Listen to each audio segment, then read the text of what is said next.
The relationship between Louis de Pontulac and Armand is one of the most tragic, psychologically complex, and philosophically fraught romances in the Vampire Chronicles.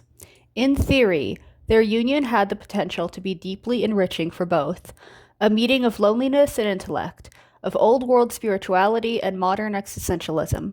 But in practice, it was doomed from the start. To understand why, and whether it could have worked, we have to examine who they are at their cores. Louis is characterized by his persistent moral anguish.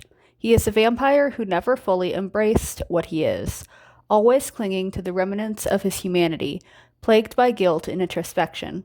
He seeks meaning, purpose, and redemption. For Louis, love is inseparable from emotional honesty and moral alignment. He's not looking for control or comfort, he's looking for understanding. Armand, on the other hand, is a creature of adaptation. Created by Marius in the Renaissance and shaped by centuries of existential and emotional trauma, Armand survives by aligning himself with power and manipulating others to ensure his relevance. He is cultured, intelligent, and deeply lonely, but his love often manifests as possession. He sees Louis as a being of purity and hope, someone who might bring him spiritual renewal. But Armand's methods of attaining that is deeply flawed. He attempts to mold Louis, not accept him. A fundamental barrier in their relationship is the power imbalance. Armand enters Louis's life at a time when Louis is raw with grief over Claudia's death, a loss Armand knowingly facilitated.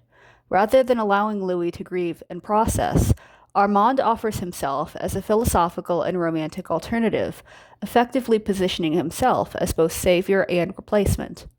Their love is not built on mutual growth, but on trauma, manipulation, and unequal emotional footing.